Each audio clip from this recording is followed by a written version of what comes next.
जब तक माता कैकेयी गृह प्रवेश की आरती नहीं करेंगी, सियाराम के पग इस घर की चौखट को नहीं छुएंगे।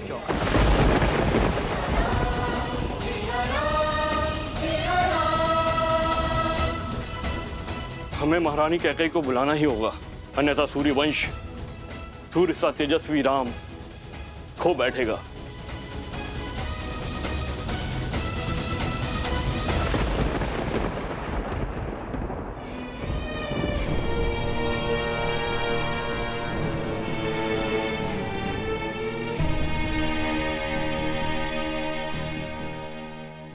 कस के पकड़ो, आंखें लक्ष्य पर, प्रत्यंचा तनी हुई। अब इसे खींचो और छोड़ दो।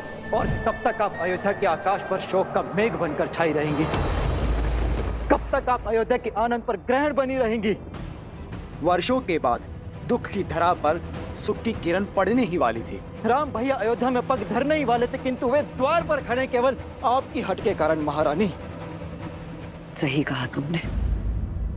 अपने कुकर्मों का भार अपनी मृत्यु शैया तक ढोऊंगी मैं। अपने एक पुत्र को सिंहासन पे बिठाने की चेष्टा में मैंने अपने दूसरे पुत्र को वन की अग्नि में झोंक दिया। अब शकुन का दूसरा रूप हूं मैं। राम के आने की शुभ घड़ी को अपनी उपस्थिति से मैं अशुभ कैसे कर दूं? कैसे दृष्टि मिलाऊंगी मैं अपनी राम से? कैसे? आपका दुख, आपका पश्चाताप ना ही आपके द्वारा किए गए कुकर्मों को मिटा सकता है और ना ही आपके प्रति राम भैया के प्रेम को। आपने चाहे जो भी अनिष्ट किए, किंतु भैया सदा आपको अपनी माता मानते हैं। आपसे जो भी अपराध हुआ वो क्षमा योग्य तो नहीं, किंतु आप अपनी ग्लानि की अग्नि में राम भैया के आनंद के वेला को नहीं झुलसा सकती। किंतु राम भैया अडिग हैं कि जब तक आप उनके द्वार पर आरती नहीं उतार देती, तब तक वो ना ही भीतर आएंगे और ना ही राज्याभिषेक करवाएंगे। चलिए, ईश्वर के लिए चलिए। मैं नहीं आ सकती। कैकेयी की राजकुमारी शक्तिशाली थी, किंतु अपने पुत्र के लिए श्राप लेने वाली ये अभागन मां दुर्बल है। भय है मुझे कि अपने राम के समक्ष आते ही मेरा हृदय मेरे साथ कोई छल न कर बैठे, मेरी धड़कन रुक न जाए। यदि ऐसा हुआ तो एक बार फिर मेरे राम का मार्ग रुक जाएगा। मेरी मृत्यु के कारण मेरे राम के आगमन की शुभ घड़ी अशुभ घड़ी में बदल जाएगी। नहीं, मैं ये पाप कदाचित नहीं होने दूंगी।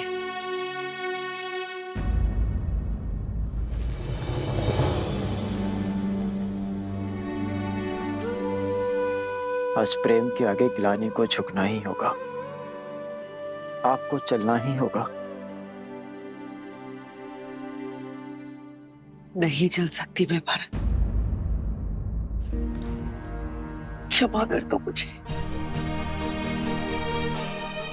समझाओ मेरे राम को कि मेरा मन और विवेक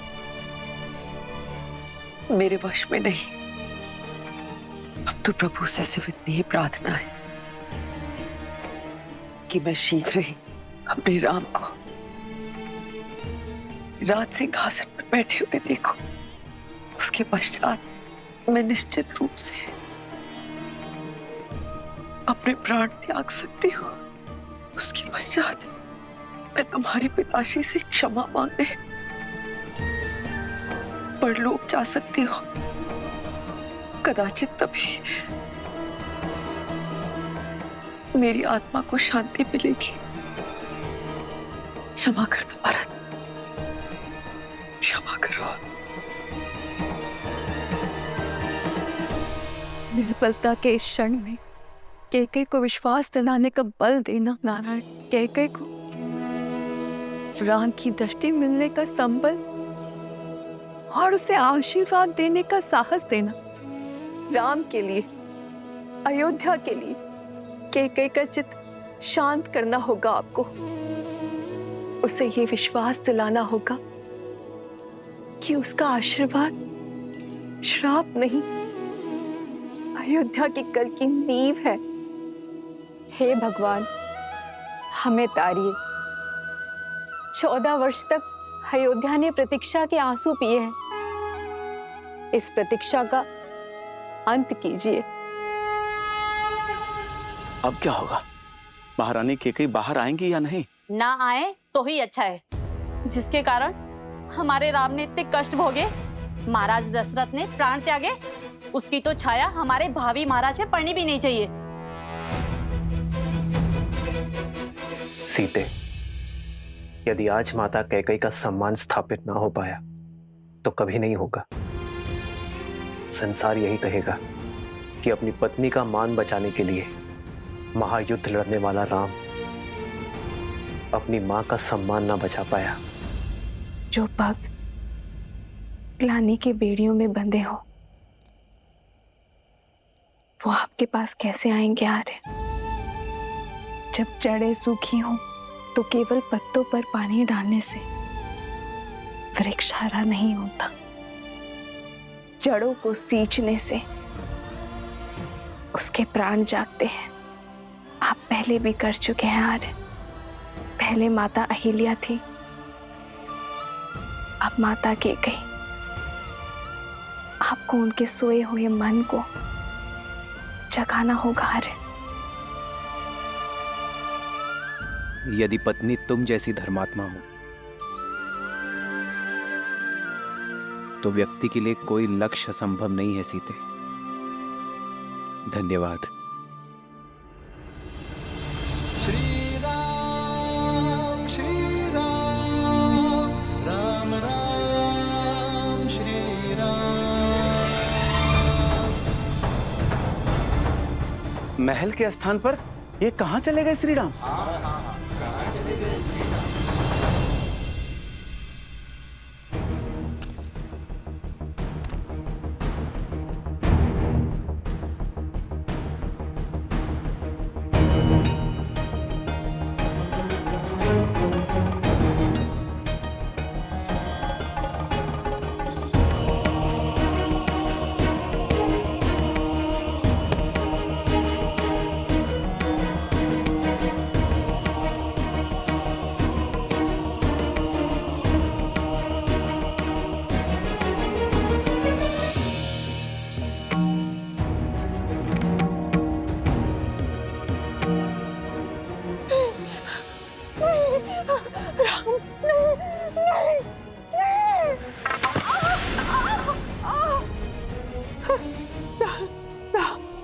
राम, क्षमा करें श्री राम, क्षमा करें। ये दुष्टा अपने सारे अपराध स्वीकार करती है। मैं आपके पग पड़ती हूँ प्रभु। मैं पहले बहुत दंड भुगत चुकी हूँ, मुझे और दंड मत दीजिए, और दंड मत दीजिए। नहीं नहीं नहीं राम, नहीं नहीं।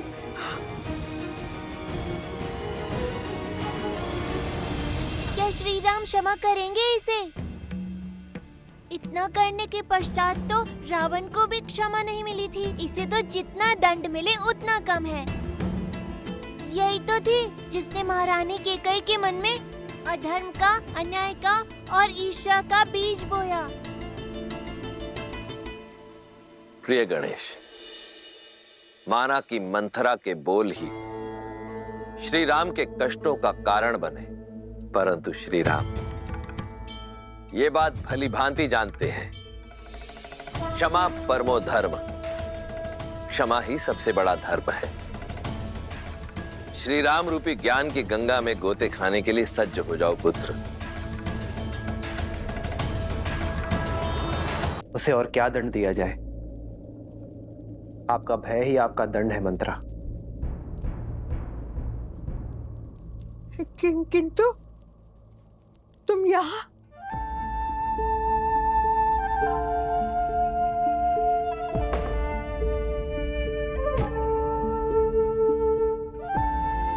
मैं आपको क्षति पहुंचाने नहीं, मुक्ति दिलाने आया हूं। कैसे नर हो राम? मुझ पर क्रोध नहीं आता? अयोध्या के 14 वर्ष के दुष्काल का कारण हूं मैं। तुम्हारे वनवास का कारण महाराज दशरथ की असमय मृत्यु का आधार हूं मैं। मेरे इन अपराधों को दंड देने का मन नहीं चाहता। आपने कुछ नहीं किया मंत्रा, ये तो नियति थी, समय था जो ऐसा चाहता था। आप तो केवल निमित्त है मंत्रा। यदि आप नहीं करती तो कोई और करता, किंतु होता यही। ये राम वनवास ही जाता।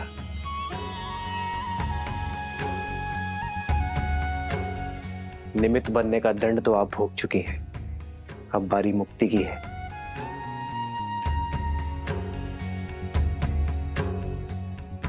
आइए आइए मंत्रा।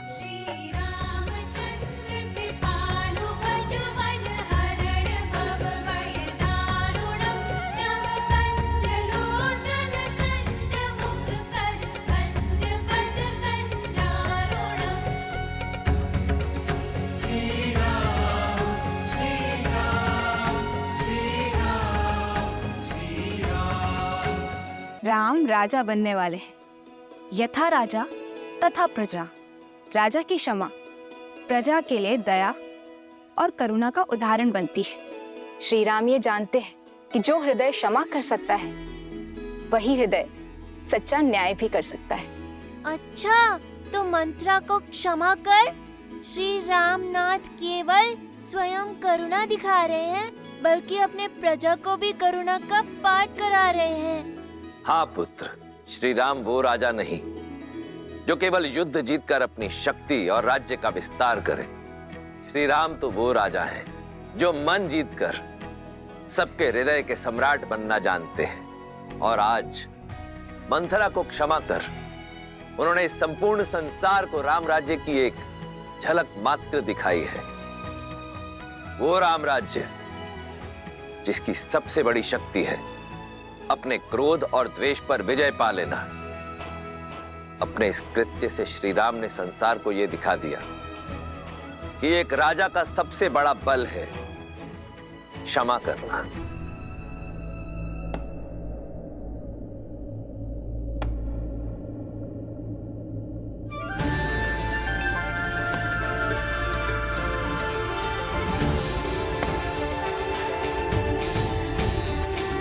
श्री रामचंद्र कृपालु भजु मन हरण भव भय दारुणम नव कंज लोचन कंज मुख कर कंज पद कंजारुणम कंदर्प गणित अमित छवि नव नीला नीरज सुंदरम पटपीत सुचि नामि जनक सुतावरम। श्री राम राम राम सिया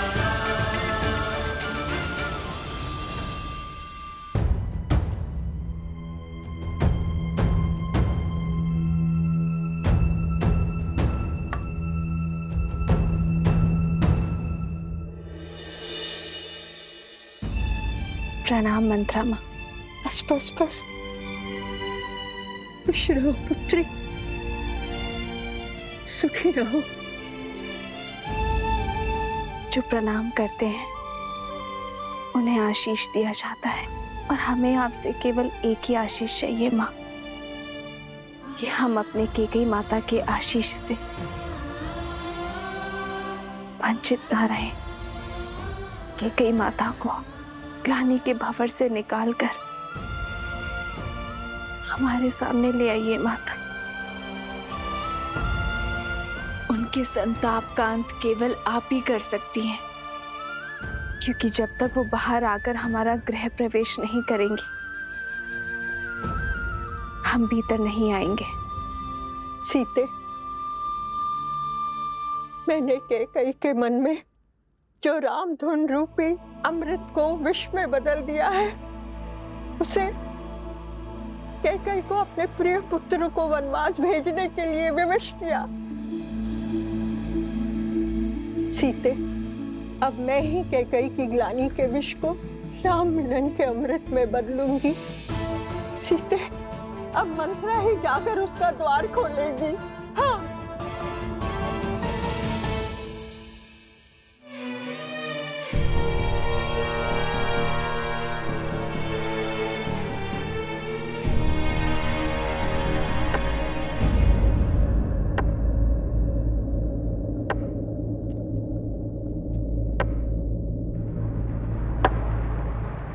रुक जाओ।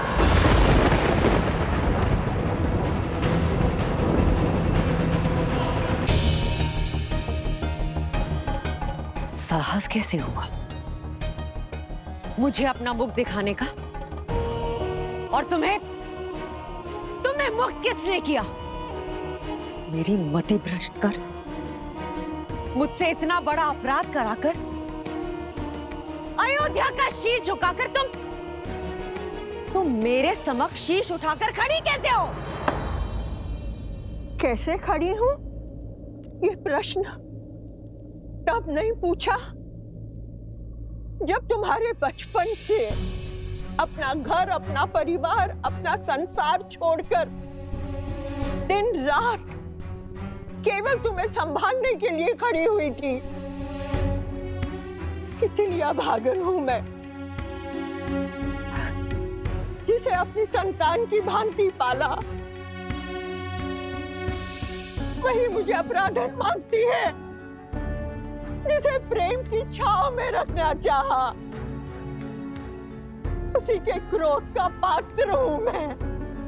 कैकई, क्या भूल थी मेरी? ना मैं अयोध्या की पुत्री, ना बहू। कैकया से आई, किंतु तुम्हारी भांति अयोध्या की ना बन पाई। यही भूल थी ना मेरी। अपने राष्ट्र का प्रभाव, उसका मान बढ़ाना चाहा, उसकी शक्ति बढ़ानी चाहिए। यही थी मेरी भूल। ये सब केवल तुम्हारे लिए किया कैकई, केवल कैकई राज के लिए किया। परंतु इस राष्ट्र प्रेम का परिणाम क्या मिला? 14 वर्ष का कारावास। भरत को गए हुए कुछ क्षण भी नहीं हुए थे कि महाराज ने राम को युवराज घोषित कर दिया। ऐसा कुछ करो कि महाराज स्वयं तुम्हारे पास आए। अयोध्या के सिंहासन पर अब राम नहीं, भरत बैठेगा। भरत बैठेगा। राम के लिए 14 वर्ष का वनवास। कुछ नहीं सुनना है मुझे, कुछ नहीं सुनना है। चली जाओ यहाँ से। हाँ कैकई, चली जाऊंगी अयोध्या से, किंतु एक चिंता साथ लेकर जाऊंगी कि मेरी पुत्री कैकई का क्या होगा।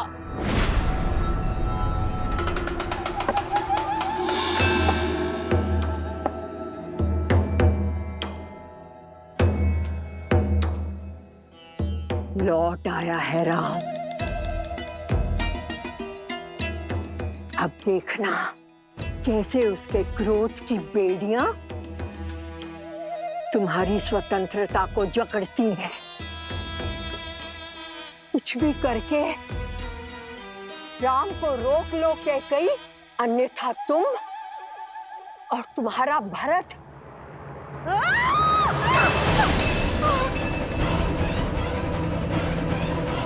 जिस पुत्र मोह और जिस संबंध के कारण तुमने मेरी स्वर्ग जैसी अयोध्या को नर्क बना दिया,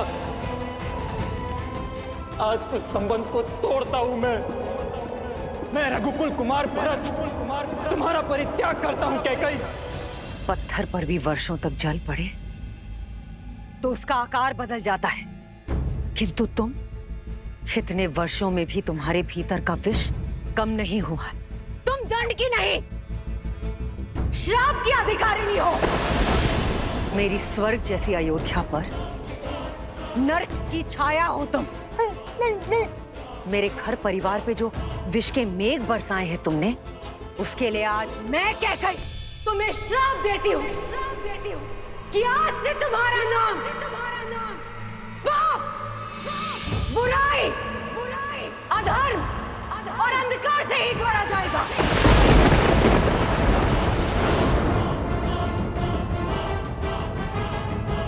सुख की सूचक तुम कभी नहीं बन पाओगे, और मृत्यु के पश्चात भी अपने कर्मों के कारण तुम्हारी आत्मा अग्नि में झुलसती रहेगी। श्राप है मेरा तुम्हें, सदैव झुलसती रहेगी।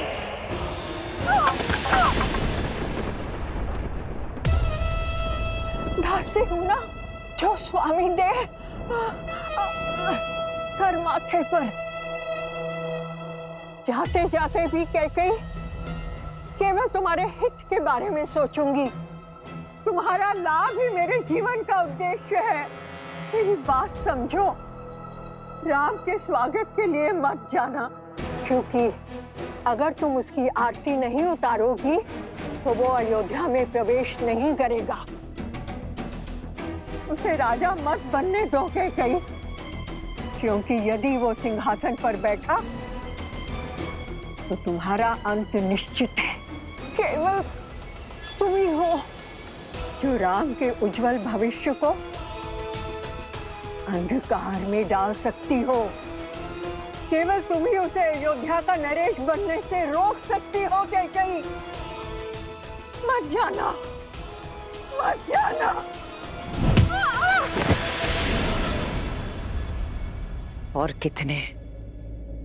और कितने पाप कराओगी मंथरा? खेद है मुझे कि मैंने कभी तुम्हें अपनी माता माना था।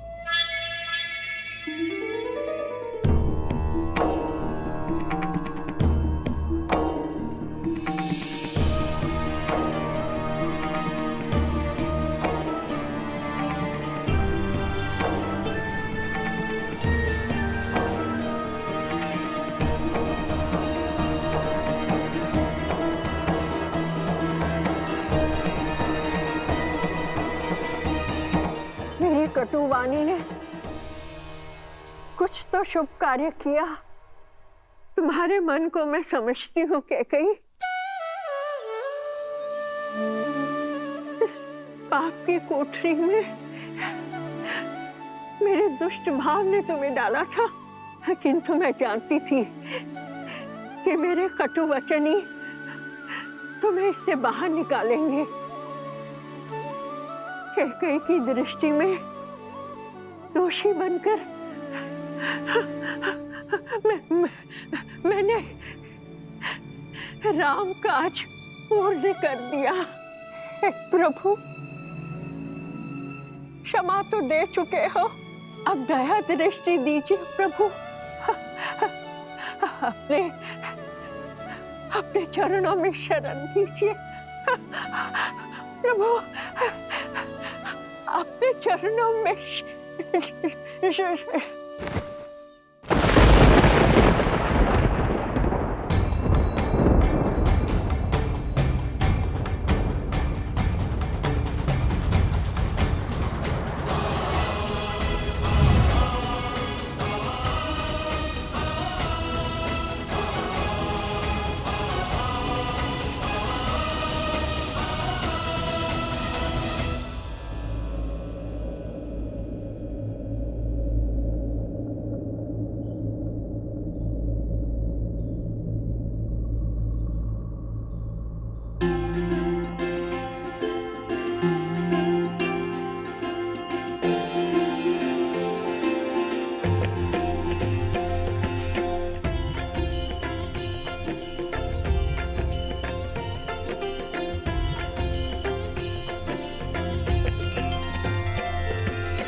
भोर की किरण के साथ जीवन का तेज भी लौट आया है। कैकेयी माता आ गई है आर्य।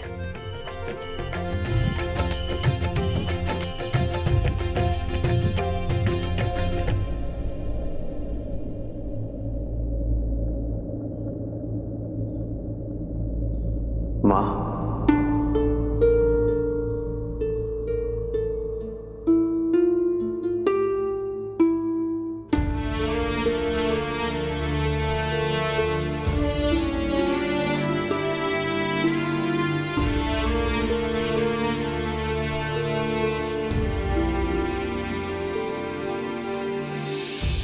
ग्लानि के आंसू है गंगा जल, कह के प्रभु करते अभिनंदन। मुख मुस्कान क्षमा हृदय में, कैकेयी त्रास हरे रघुनंदन। माँ का श्राप भी वर से कम ना, हर सपूत श्री राम सबन्ना।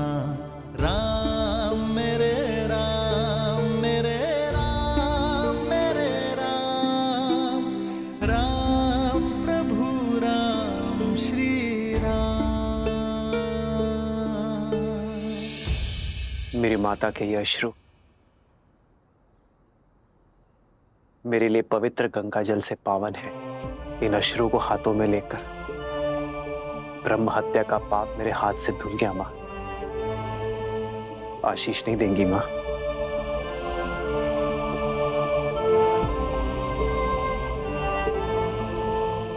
आयुष्मान भव। मंगल भवन अमंगल हारी, द्रवहु सुदशरथ। मुख नहीं दिखाना चाहती ना? ठीक है, किंतु अपने पुत्र को चरणों में बिठाकर उसकी बात सुनने की कृपा कीजिए माँ। आइए माँ।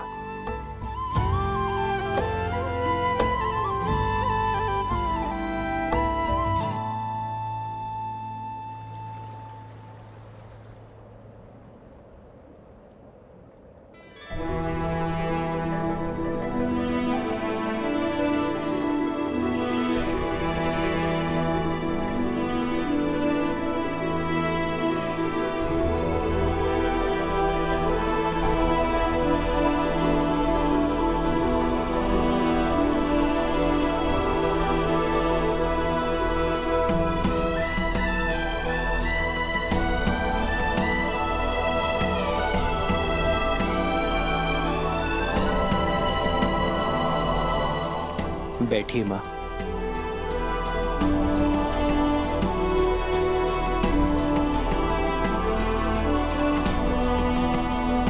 रघुवंशी हैं हम,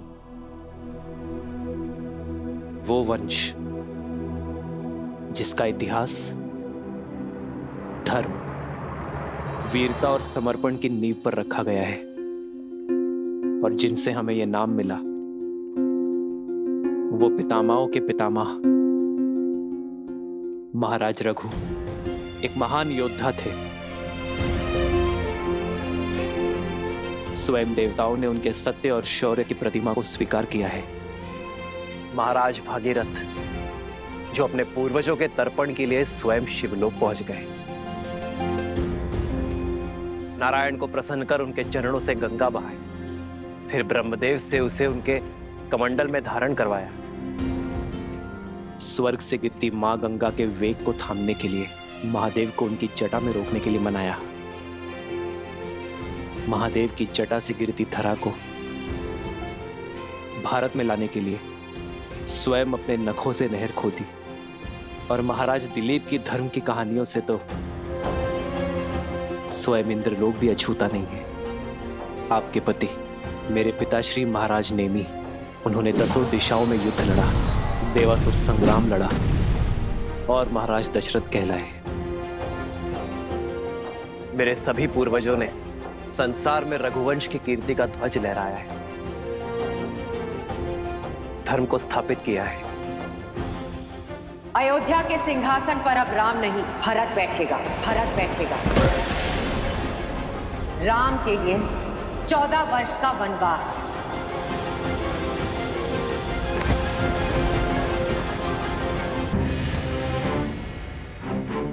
पर सोचिए मां, इतने प्रतापी योद्धाओं में से किसी ने दक्षिण की ओर प्रवास करने की इच्छा नहीं की, किसी ने वहां धर्म का ध्वज नहीं लहराया। वो अवसर मुझे मिला मां, मुझे, और वो अवसर मिला आपके कारण। यदि आप मुझे वन में ना भेजती तो रावण का अंत कैसे होता मां? संसार में मर्यादा और धर्म की स्थापना कैसे होती यदि आप ना होती? तो इतना बड़ा समाज, मेरे वानर वीर, रीछ, असुर, ये सभी धर्म और ज्ञान की गंगा से वंचित रह जाते मां। मां, यदि आप ना होती तो समस्त दक्षिण आज उत्तम धर्म का सुख नहीं भोग पाता मां। मां, आपका दिया ये वनवास समस्त आर्यवर्त के लिए वरदान बना। वो आप ही थी जिन्होंने महाराज दशरथ से लड़कर हम भाइयों को गुरुकुल भेजा। मां, वो आप ही थी जिन्होंने रावण का अंत और मर्यादा की स्थापना का आधार रखा। ये जो मेरे मित्र हैं, मेरे सहायक, मेरे वानर वीर, जिन्होंने मेरी रक्षा की, ये केवल मेरा राज्य अभिषेक देखने नहीं आए हैं मां, केवल यहां भोज खाने नहीं आए हैं। ये उस माता के दर्शन करने आए हैं जिन्होंने 14 वर्ष का एकाकीपन काटकर भी अपने पुत्र को समाज और धर्म की रक्षा के लिए भेजा। जिसे आप अपराध समझ रही हैं, वो मेरे वानर वीरों के लिए उद्धार बना। इतना घोर लांछन सहने पर भी आपने संसार में मर्यादा और धर्म की स्थापना में योगदान दिया है मां।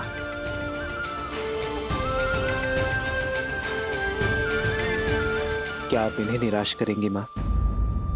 मुझे ना सही, इन्हें तो अपने दर्शन का लाभ दे दीजिए, इन्हें इनकी यात्रा का प्रसाद दे दीजिए मां।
बचपन की भांति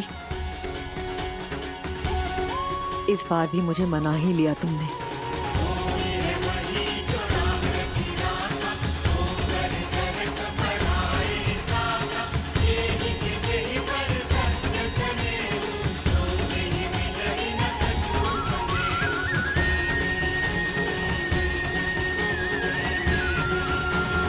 कराए दक्षिण का उद्धार, किंतु अब मेरे राम को राजा बनना होगा। अयोध्या को, अपनी प्रजा को आगे ले जाना होगा, अपने वंश को आगे बढ़ाना होगा राम। इस राज्य का उद्धार करना होगा। रामचंद्र की, रामचंद्र की, रामचंद्र की।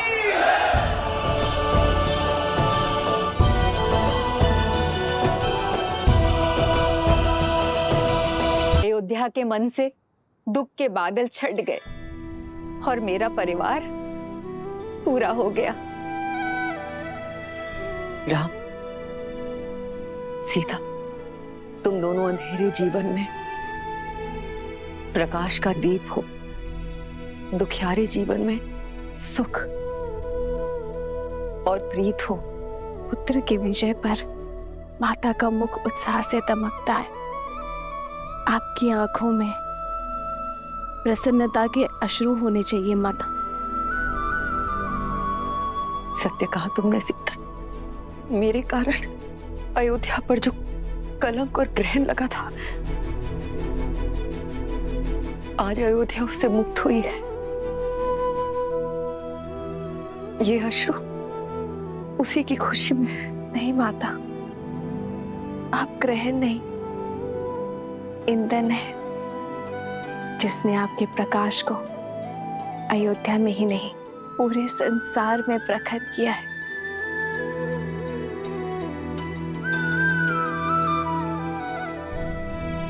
भरत भैया, सबके मन हल्के हो गए हैं। अब आप भी अपने मन का भार उतार दीजिए। नियति के लेख का दंश माता को मत दीजिए भैया, क्षमा कर दीजिए उन्हें।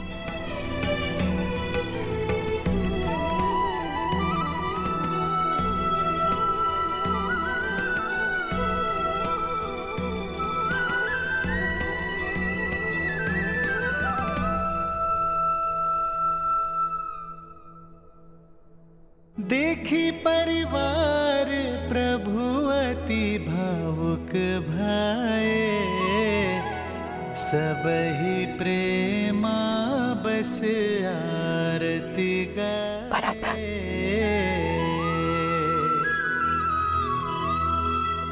आगे सिया रामा सुख पाए, मनहु मोह माया मिटाए।